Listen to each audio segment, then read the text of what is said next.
Hi dear students, welcome to this class. நான் உங்கள் Bala sir.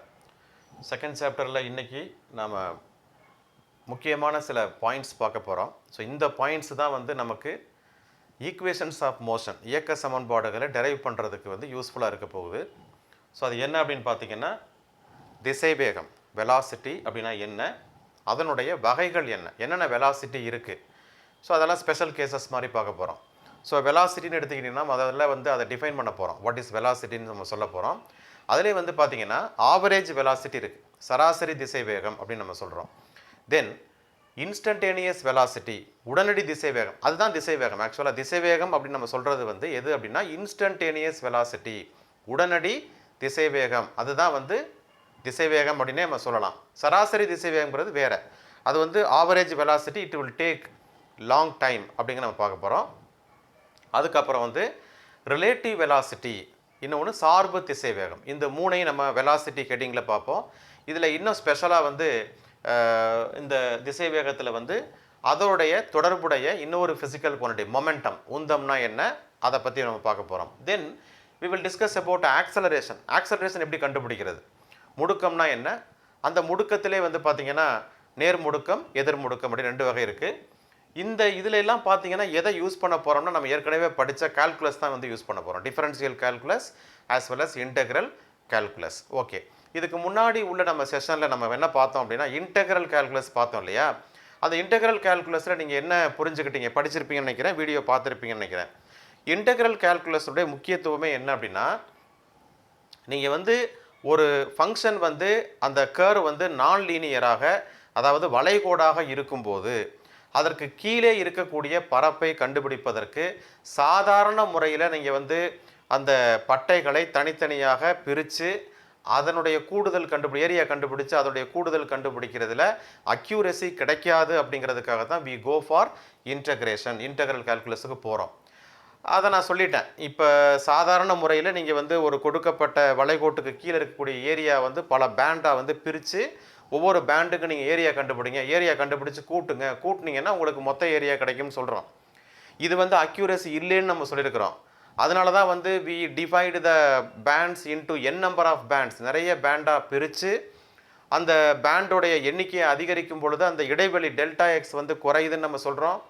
When delta X tense to 0, because when n tends to infinity delta X become 0 அப்படிங்கும்போது நமக்கு வந்து அது சம்மேஷனுங்கிறது இன்டெக்ரலாக மாறுது அப்படின்னு நம்ம சொல்லியிருக்கிறோம். அக்யூரசி வந்து இன்க்ரீஸ் ஆகுதுன்னு நம்ம சொல்லியிருக்கிறோம். ஆனால் எப்படி அப்படிங்கிறத வந்து லாஸ்ட் வீடியோவில் நான் சொல்லலை, அதை இப்போ நம்ம பார்ப்போம். இப்போ உதாரணமாக இப்போ உங்களுக்கு இந்த மாதிரி ஒரு கர்வ் கிடைக்குதுன்னு வச்சுங்களேன். We have a curve like this, axis போட்டுக்கலாம். ஸோ இது வந்து எக்ஸ் ஆக்சிஸ், இது ஒய் ஆக்சிஸ், இது வந்து ஃபங்க்ஷன் எஃப் ஆஃப் எக்ஸ். இப்போ இதுக்கு கீழே இருக்கிற ஏரியாவை தான் நம்ம கண்டுபிடிக்கணும். We have to find the area. இது ஸ்டார்டிங் பாயிண்ட் ஏ, இது முடிகிற பாயிண்ட் பி.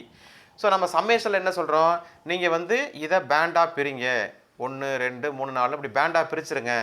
பிரித்ததுக்கப்புறம் என்ன பண்ணுங்கள், ஸோ இது டெல்டா எக்ஸு, இது டெல்டா எக்ஸு, இது டெல்டா எக்ஸு, இது டெல்டா எக்ஸ், இல்லை டெல்டா x1 x2 x3 x4னு வச்சுங்க. ஃபைனலாக வந்து நம்ம எல்லாமே மெர்ஜ் பண்ணிக்கலாம்.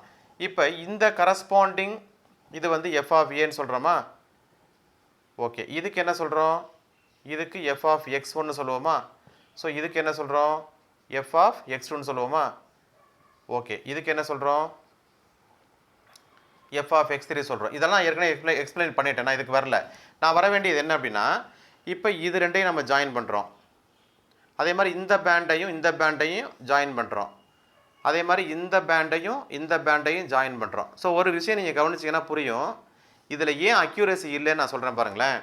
இப்போ நீங்கள் என்ன பண்ணுவீங்க, இந்த பேண்டுக்கு ஏரியா எப்படி கண்டுபிடிப்பீங்க, லெங்க்த்து டெல்டா எக்ஸு, அது corresponding function f of a, ரெண்டையும் பெருக்குனீங்கன்னா உங்களுக்கு கிடைக்கும் f of a into delta x போட்டிங்கன்னா இதோட ஏரியா கண்டுபிடிச்சிருவீங்க, முடிஞ்சு போச்சு.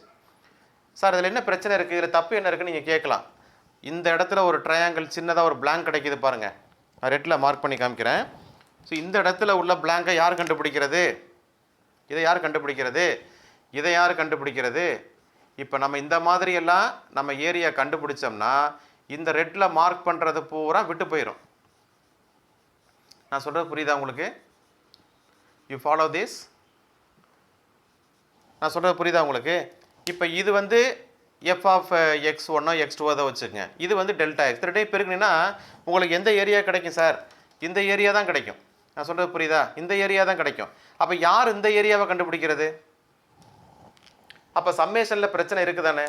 அப்போ நீங்கள் சம்மேஷன் கண்டுபிடிச்சிங்கன்னா மேலே கொஞ்சம் கொஞ்சம் ஏரியாவை நம்மளால் கண்டுபிடிக்க முடியாமல் போயிடும். அப்போ இந்த ஃபங்க்ஷனுக்கு கீழே, இந்த எஃப் ஆஃப் எக்ஸுக்கு கீழே இருக்கக்கூடிய ஏரியா வந்து நம்ம முழுமையாக பர்ஃபெக்டாக கண்டுபிடிக்க முடியுமா அப்படின்னா நிச்சயமாக இல்லை, கண்டுபிடிக்க முடியாது. ஸோ அதனால தான் நம்ம என்ன பண்ணுறோம் அப்படின்னா, சார் அப்போ நீங்கள் வந்து இப்போ இது என்ன, இதுதான் நம்ம சொல்கிறோம், இதுதான் வந்து ஏரியா, இது வந்து sigma is equal to 1 to n f of x n delta எக்ஸ்ன்னு சொல்கிறோம் இந்த மொத்த ஏரியாவையும். ஆனால் இது மொத்த ஏரியாவை கரெக்டாக கொடுத்துருச்சானா இல்லை. அப்போ இதை கொடுக்க வைக்கிறதுக்காக தான் என்ன பண்ணுறோம், இன்டெக்ரல் கால்குலஸுக்கு போகிறோம். எப்படி போகிறோம்? இதை நீங்கள் நிறையா பேண்டாக பிரிக்க சொல்லியிருக்கிறோம். ஓகேவா? இப்போ நீங்கள் நிறைய பேண்டாக பிரிச்சிங்கன்னா, இப்போ இதை எடுத்துக்கிறேன், உங்களுக்கு இதில் தனியாக காமிக்கிறேன் நான். இப்போ நிறைய பேண்டாக இதை உடைக்க போகிறோம். உடைச்சா இந்த ஏரியா விடுபடுதா விடுபலையான்னு பார்த்துடலாம். இங்கே கவனிங்களேன். இப்போ இந்த இடத்துல ஒரு லைன் வரைஞ்சிக்குங்க, டைம் ஆனாலும் பரவாயில்ல. இந்த இடத்துல ஒரு லைன் வரைஞ்சிக்குங்க, இந்த இடத்துல இந்த மாதிரி நிறைய நம்ம n நம்பர் ஆஃப் பேண்ட்ஸை உருவாக்குறப்ப நமக்கு இந்த மேலே லெஃப்ட் ஆகிற ஏரியாவை நம்மளால் கவர் பண்ண முடியுதான்னு தெரிஞ்சுக்கணும். ஸோ அதுதான் நம்ம இன்டெகிரேஷன் படிக்கிறதுக்கான முக்கியமான நோக்கமாக இருக்கும். அதுதான் வந்து நம்ம நீங்கள் தெரிஞ்சுக்க வேண்டிய விஷயமே அதுதான்.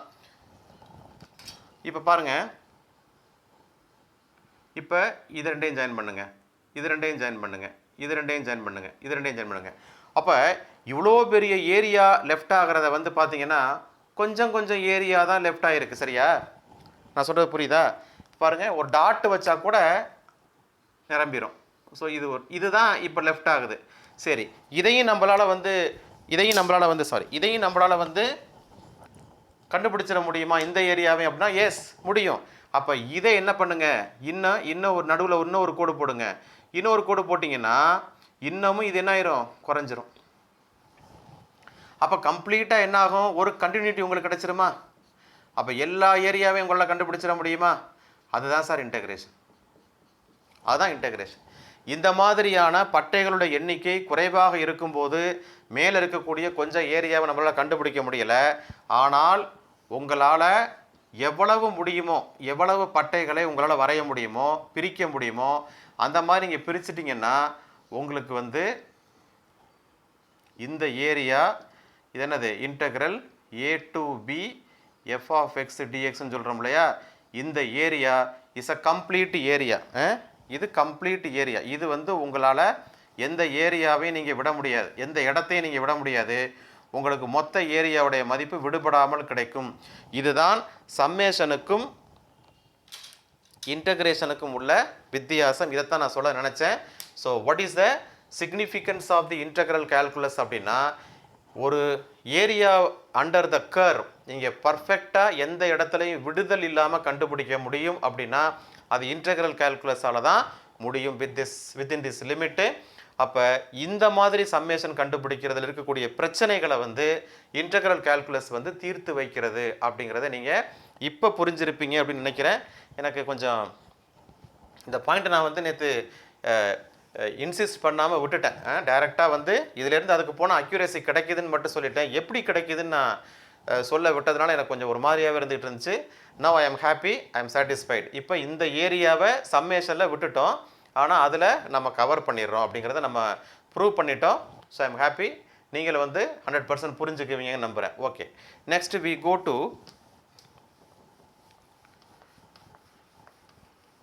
velocity concept. So velocity acceleration நம்ம தெளிவாக படித்தாதான் we are able to study the equations of motion. Now I will start with the position vector. இப்போ கவனிங்க. So this is x axis, this one y axis.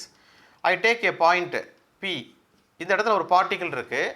இந்த பார்ட்டிகிளோட position vector with respect to the origin, இதோடைய position vector OP vector is equal to R1 vector. ஓகேவா? இது என்ன பண்ணுது, displays ஆகுது. எப்படி டிஸ்பிளேஸ் ஆகுது அப்படின்னா, இங்கேருந்து இங்கே வருது, Q பாயிண்ட்டுக்கு வருது. ஆனால் எப்படி வருதுன்னா, இட் கம்ஸ் லைக் திஸ், இப்படி வருது, இந்த டைரக்ஷனில் வருது. Pலேருந்து Qக்கு வந்துடுது. இப்போ Qக்கு வந்ததுக்கப்புறம் இதோட பொசிஷன் வெக்டர் என்னவா இருக்கும்? இதோட position vector is R2 vector அப்படின்னு வரும். இப்போ வாட் இஸ் இது வந்து actual length travelled, actual path travelled by the particle. இது வந்து இந்த துகளானது கடந்து வந்த பாதையினுடைய நீளம், ஆக்சுவல் லெங்க்த்து. பட் நம்ம ஷார்ட்டஸ்ட் டிஸ்டன்ஸ் தான் வந்து என்ன சொல்லியிருக்கோம், டிஸ்பிளேஸ்மெண்ட் அப்படின்னு சொல்லி. இடப்பெயர்ச்சி என்பது என்னது, குறைந்தபட்ச கடந்த தொலைவு, மினிமம் டிஸ்டன்ஸ் தான் நம்ம பார்க்க போகிறோம். அப்போ இங்கேருந்து இங்கே நம்ம லைன் போட்டோம் அப்படின்னா இதுதான் வந்து நமக்கு என்னது, delta r vector. Delta r vector is equal to R2 vector minus R1 vector. Delta r vector is equal to R2 vector minus R1 vector. ஆக்சுவலாக வந்து டெல்டா ஆர் வெக்டர் வந்து இந்த டைரக்ஷனில் இருக்குது, ரைட் சைடு இருக்குது. இப்போ how will you find out the, அப்போ ஒரு இடத்துலையும் என்னவாக இருக்கலாம், ஒரு வெலாசிட்டியாக இருக்கலாம். நல்லா ஞாபகம் வச்சுக்கணும், ஒரு இடத்துலையும் ஒரு வெலாசிட்டி இருக்கும். அப்போ நீங்கள் வந்து இதுக்கு எடுத்துக்கிற டைம் பார்த்தீங்கன்னா, சப்போஸ் இந்த டைம் வந்து t1 செகண்டில், இந்த டைம் வந்து t2 செகண்ட்லன்னா, இந்த டோட்டல் டிஸ்பிளேஸ்மெண்ட்டுக்கும் எடுத்துக்கொள்ளக்கூடிய டைம் வந்து t2 minus t1 which is equal delta t. So delta டிங்கிற ஸ்பேன் ஆஃப் டைமில் தான் இந்த நிகழ்ச்சி வந்து நடக்குது. அப்படின்னா இந்த திசை வேகத்தை நம்ம எப்படி சொல்கிறோம் அப்படின்னா, இது வந்து ஆவரேஜ் வெலாசிட்டி, சராசரி திசை வேகம் என்று அழைக்கப்படுகிறது. இது ஆவரேஜ் வெலாசிட்டி தான். ஏன்னா வந்து ஒரு பாயிண்ட்லேயும் ஒரு வெலாசிட்டி இருக்கலாம், ஒரு டைம்லேயும் ஒரு வெலாசிட்டி இருக்கலாம். அப்போ திசை வேகம் வந்து ஒரே மாதிரி இருக்காது. am I right? ஸோ அப்போ ஆவரேஜ் வெலாசிட்டி தான் நம்ம கண்டுபிடிக்க போகிறோம். ஸோ இந்த ஆவரேஜ் வெலாசிட்டி வந்து பார்த்தீங்கன்னா delta r vector divided by delta t ஆக இருக்கும். So the time gap is more. But திசை வேகம்ங்கிறது என்ன அப்படின்னு பார்த்தீங்கன்னா, அதுதான் வந்து நான் என்ன சொல்கிறேன்னா, இது வந்து சராசரி திசை வேகம். இன்ஸ்டன்டேனியஸ் வெலாசிட்டி அப்படிங்கிறது தான் திசை வேகம், வி வெக்டர். அப்படின்னா என்ன சார், இங்கே பாருங்கள், ஒருத்தர் இந்த இடத்துல t1 செகண்டில் இங்கே இருக்கார், அவர் கொஞ்ச நேரம் கழித்து இங்கே போயிடறாரு. So he is travelling with velocity. இப்போ இதுக்கு டோட்டலாக வந்து அவர் எப்படி போயிருப்பார்னா ஆவரேஜ் வெலாசிட்டி தான் நம்ம கண்டுபிடிக்கிறோம். What is the velocity? ஒருத்தர் போயிட்டு இருக்கிற காரில், தம்பி என்ன ஸ்பீடில் போகிறீங்க, என்ன வெலாசிட்டியில் போகிறேன், உடனே மீட்டரை பார்த்து சொல்லுவார். அந்த டைமில் அந்த மொமெண்ட்டில் பார்க்குற வெலாசிட்டிக்கு பேர் தான் இன்ஸ்டன்டேனியஸ் வெலாசிட்டி, உடனடி திசை வேகம் அப்படின்னு நம்ம சொல்கிறோம். That is called velocity. அப்போ அவர் என்ன பண்ணுவார், இந்த இடத்துல what is the velocity, that is called instantaneous. அப்போ என்ன பண்ணணும், நீங்கள் இப்படி இருக்கிற இது வந்து டெல்டா டி இல்லையா, இது டெல்டா டி. இப்போ இந்த டெல்டா டியை நீங்கள் கொஞ்சம் கொஞ்சமாக குறைச்சிக்கிட்டே வந்தால் தான் இந்த நேரோ பாயிண்டில், நீங்கள் நேரோ ஸ்பேஸில் நீங்கள் வந்து வெலாசிட்டி கண்டுபிடிக்க முடியும். am I right? ஸோ இந்த நேரோ பாயிண்டில் நீங்கள் வெலாசிட்டி கண்டுபிடிச்சிங்கன்னா that is called instantaneous velocity. அதுதான் உடனடி திசை வேகம். அப்போ t1 t2 இந்த இடைவெளியை நாம் குறைக்க வேண்டும். அப்போ டெல்டா டி என்னவா மாறுது, டென்ஸ் டு 0வாக மாறுகிறது. am I right? அப்போ this instantaneous velocity R velocity, சராசரி திசை வேகம் நீங்கள் சொன்னாலும் சரிதான், திசை வேகம் சொன்னாலும், உடனடி திசை வேகம் சொன்னாலும் சரிதான், இல்லை திசை வேகம் சொன்னாலும் சரிதான். அப்போ இதுக்கு எப்படி எழுத போகிறோம் அப்படின்னா, this is limit delta t tends to 0, am I right? Limit delta t tends to 0, delta r vector by delta t is equal to what, dr by dt, dr vector by dt. இதான் என்ன sir, இதான் என்னது, இதுதான் differential calculus. இதை தான் நம்ம படித்தோம். Delta X வந்து அந்த ஸ்பேன் பெருசாக இருக்கிறப்ப, அப்போ டெல்டா ஒய் பை டெல்டா எக்ஸுங்கிற அந்த ஸ்லோப் வந்து உங்களுக்கு வந்து ஒரு குவான்டிட்டி வந்து கொடுக்குது, சரியா?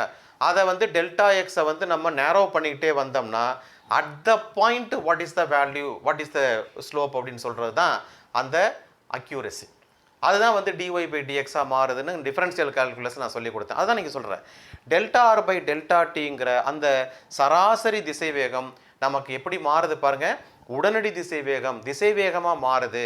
அப்போ அதுக்கு நமக்கு ஹெல்ப்ஃபுல்லாக இருக்கிறது யார், டிஃபரன்ஷியல் கால்குலஸ். என்ன அப்ளை பண்ணுறோம், லிமிட் ஃபங்க்ஷனை அப்ளை பண்ணுறோம். when delta t tends to 0 this become dr by dt. புரியுதா?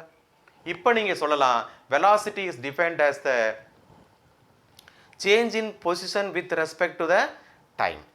காலத்தை பொறுத்து இடப்பெயர்ச்சியில் ஏற்படும் என்னது மாற்றம், நிலையில் ஏற்படக்கூடிய மாற்றம். இடப்பெயர்ச்சி மாற்றம் சொல்லக்கூடாத, நிலையில் ஏற்படக்கூடிய மாற்றம். ஸோ இங்கேருந்து இங்கே வந்திருக்கு, ரைட்டா? ஓகே, ஒரு சின்னதாக ஒரு கணக்கு போடலாம்.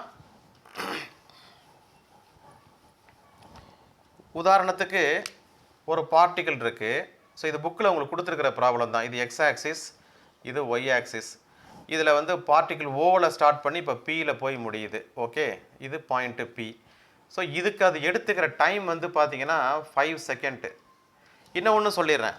இப்போ ஸ்பீடு எப்படி கண்டுபிடிப்பீங்க? வேகம் ஸ்பீடு வந்து என்னென்னா total length travelled by the particle, அதாவது கடந்த தொலைவு டி பை காலம்.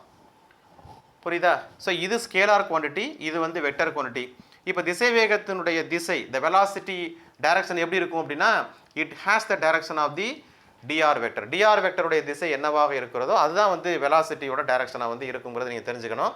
இப்போ நீங்கள் ஓகே, இந்த ப்ராப்ளமில் என்ன கொடுக்குறாங்கன்னா, இந்த ஓலேருந்து பி வரைக்கும் இருக்கக்கூடிய அந்த டிஸ்டன்ஸ் வந்து 10 மீட்டர் கொடுக்குறாங்க. ஆம் ரைட்? ஓகே, இப்போ பார்ட்டிகிள் இப்படி மூவ் ஆகுது. இதில் என்ன கொஸ்டின் கேட்குறாங்க அப்படின்னா, சராசரி திசை வேகம் மற்றும் சராசரி வேகத்தை காண்க. Find out the average velocity and average speed. So v average என்ன ஆகும்? இப்போ ஆவரேஜ் ஸ்பீட்னா total length travelled by total time. Average வெலாசிட்டினா டிஸ்பிளேஸ்மெண்ட், அதாவது dr vector by dt vector. இப்போ இதான் இது வந்து actual length travelled by the particle, துகள் கடந்த பாதையினுடைய நீளம். இது ஷார்ட்டஸ்ட் டிஸ்டன்ஸ். அப்போ இதானே வரும் OP டிவைடட் பை டைம் இல்லையா? ஓகே, OP என்ன? 10. ஆனால் இது என்னது? X axis. எக்ஸ் ஆக்சிஸோட யூனிட் வெக்டர் என்ன? ஐ. அப்போ 10 I கேப் ரைட்டா? Divided by time. டைம் வந்து எவ்வளவு? 5. ஸோ 5 × 2 10. ஸோ அப்போ என்னது? 2 I cap. So average velocity of this particle is 2 I cap. இப்போ சப்போஸ் இது சென்டிமீட்டராக இருந்துச்சுன்னா யூனிட் வந்து சென்டிமீட்டர் செகண்ட் பவர் -1 அப்படின்னு நம்ம சொல்லலாம். ஆவரேஜ் ஸ்பீடு கண்டுபிடிக்கணும்னா டோட்டல் லெங்த் கண்டுபிடிக்கணும். டோட்டல் லெங்த்னா என்னது? Assume that this is a semi circular path. அப்படின்னா அது என்ன வரும்? πr வரும் divided by time. So pi வந்து 3.14 இன்ட்டு ஆர். இப்போ மிட் பாயிண்ட் எடுத்துங்க. இது 10ன்னா இது 5. So into 5 divided by 5. 5 cancel ஆயிருதா? ஸோ இப்போ என்ன கிடைக்குது? 3.14 அப்ராக்சிமேட்லி 3.14 சென்டிமீட்டர் பெர் செகண்ட். என்ன புரியுது sir? Average speed is greater than the average velocity. நல்லா புரியுதா? Average speed is greater than average velocity. அதாவது நமக்கு கிடைக்கக்கூடிய சராசரி வேகத்தினுடைய மதிப்பானது சராசரி திசை வேகத்தை விடவும் அதிகமாக கிடைக்கும் அப்படிங்கிறத நீங்கள் புரிஞ்சுக்குங்க. So this is one important problem. Now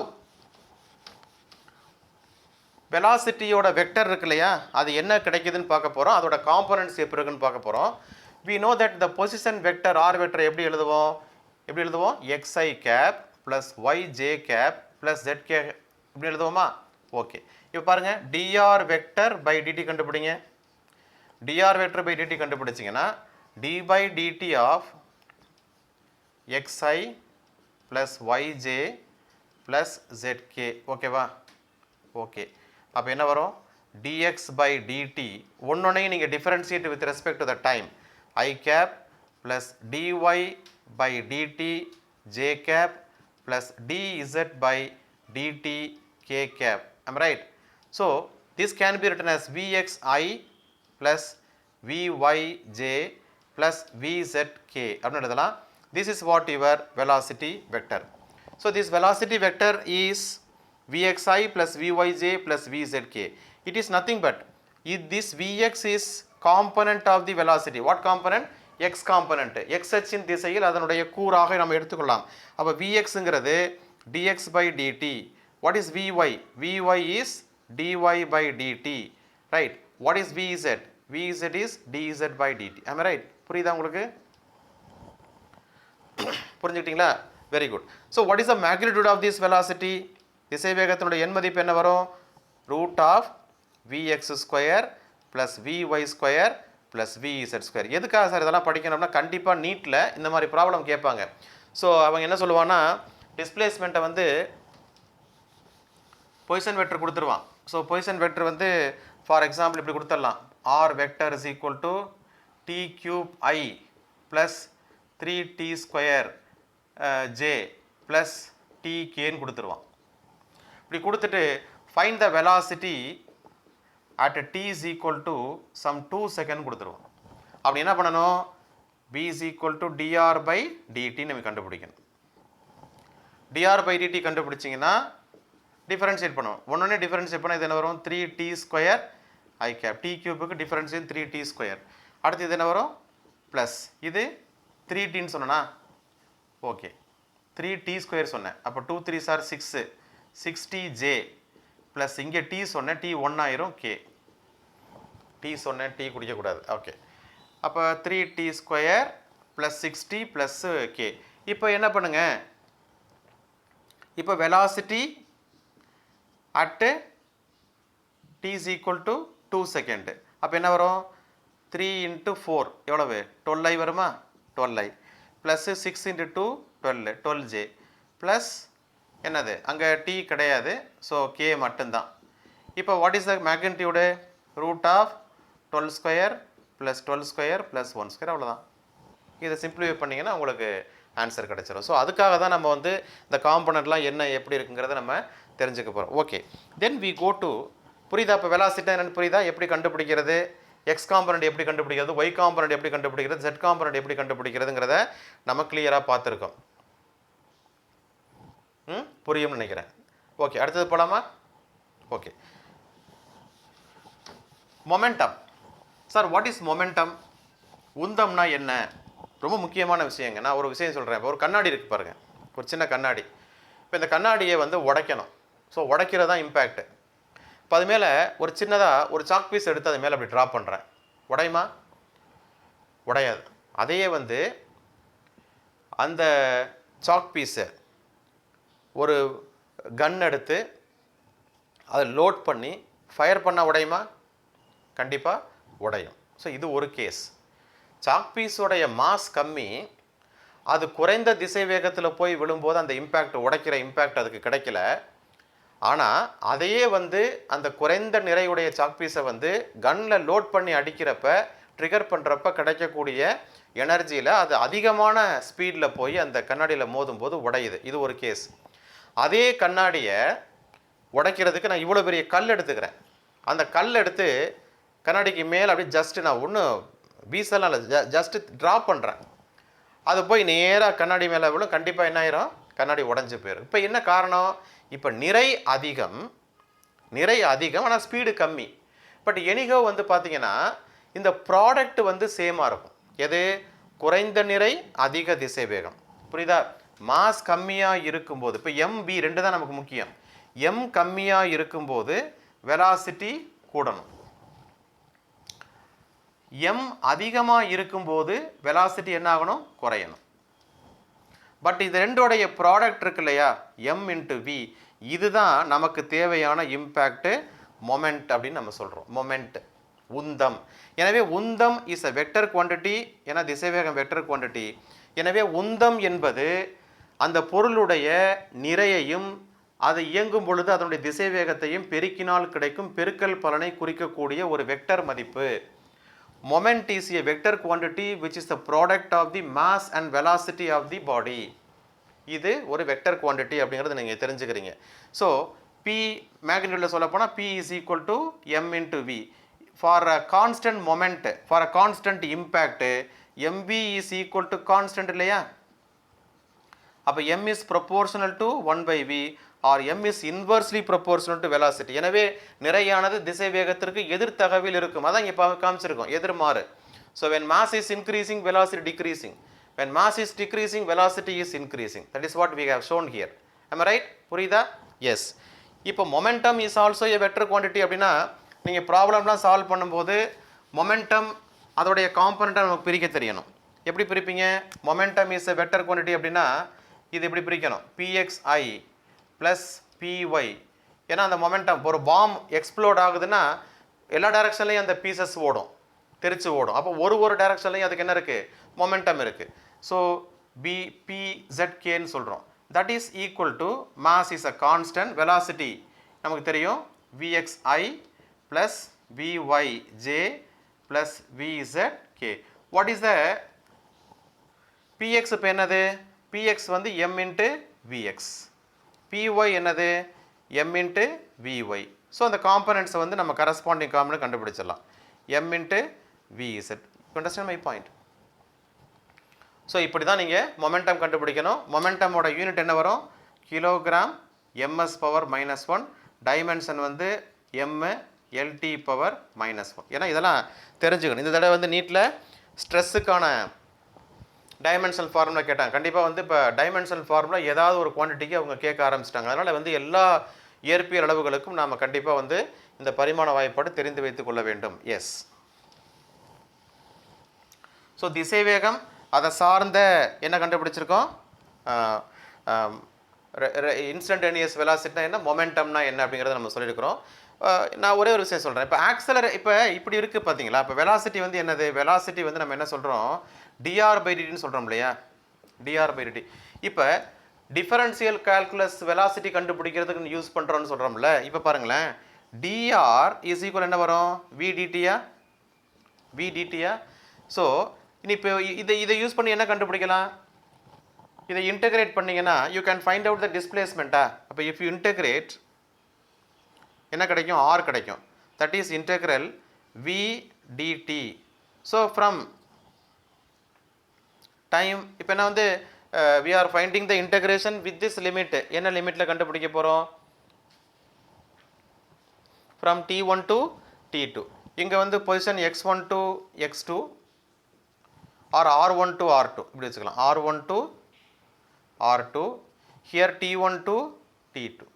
so now I am getting the இப்போ டிஃபரன்ஷியல் கால்குலஸ் தெரிஞ்சா r ஓட ஃபர்ஸ்ட் டெரிவேட்டிவ் வெலாசிட்டி, இது டிஃபரன்ஷியல் கால்குலஸோட அப்ளிகேஷன். ஆனால் இங்கே பாருங்கள், r வந்து integral t1 to t2 vdt. இப்போ என்ன பார்த்தோம் நம்ம? ஏரியா கண்டுபிடிக்கும் போது area is equal integral a to b பார்த்தோமா? f of x dxன்னு பார்த்தோம். ஸோ இது ஏரியா எப்படி கிடச்சிது? ஒரு வளைகோட்டுக்கு கீழே இருக்கக்கூடிய பரப்பு தான் இது. அப்படின்னா if you have a graph like this, so இதே கிராஃபு, இந்த கிராஃபு சப்போஸ் இந்த கிராஃப் வந்து y is equal to f of xங்கிற இந்த கிராஃபு t1 t2 என்ற இடைவெளியில் இந்த கிராஃப் வந்து வெலாசிட்டி டைம் கிராஃபாக இருந்தால், இது வெலாசிட்டியாக இருந்தால், when time increases velocity என்னது? increases but not linearly, it is a non-linear curve, வளைகோடு. அப்போ வெலாசிட்டி வந்து கான்ஸ்டண்ட்டாக இல்லை, வெலாசிட்டி மாறிக்கிட்டே போகுது. At every time interval velocity changes, it is getting accelerated, முடுக்கமடையுதுன்னு அர்த்தம். அப்போ இந்த கேஸில் நீங்கள் இதோட ஏரியாவை கண்டுபிடிச்சிங்கன்னா, அப்போ இந்த ஏரியா தான் என்னது?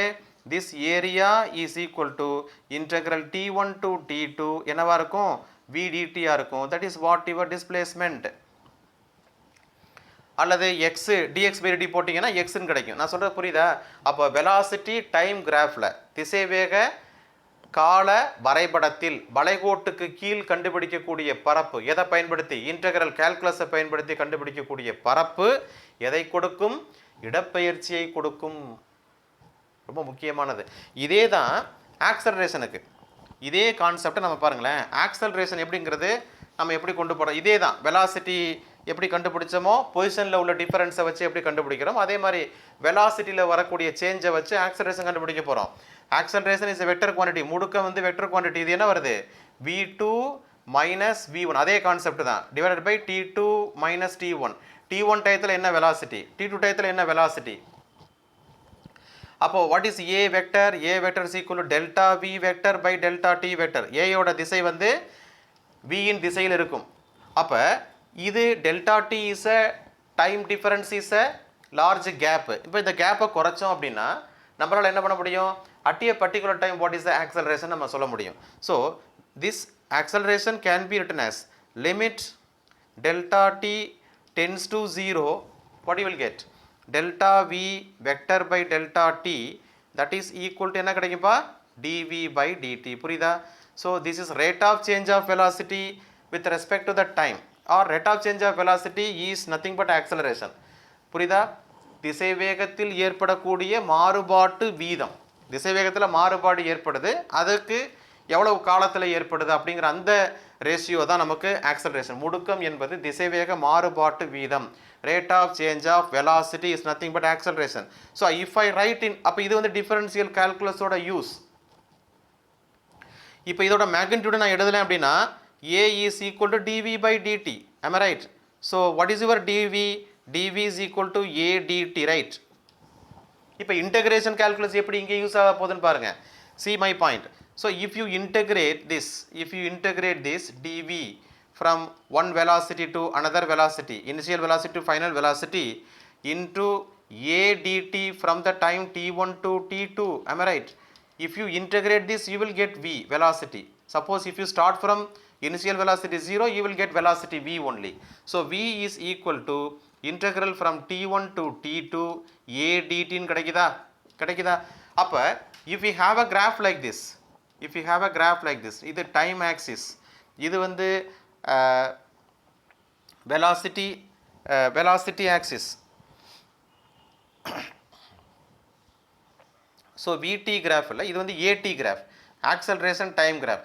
இதே மாதிரி ஒரு கர்வ் கிடச்சிது அப்படின்னா உங்களுக்கு வந்து இது டைம் 1, இது டைம் 2, ஓகே, இது வந்து function f of x, okay, or f of t எப்படி வேணால் இருக்கலாம். இப்போ இந்த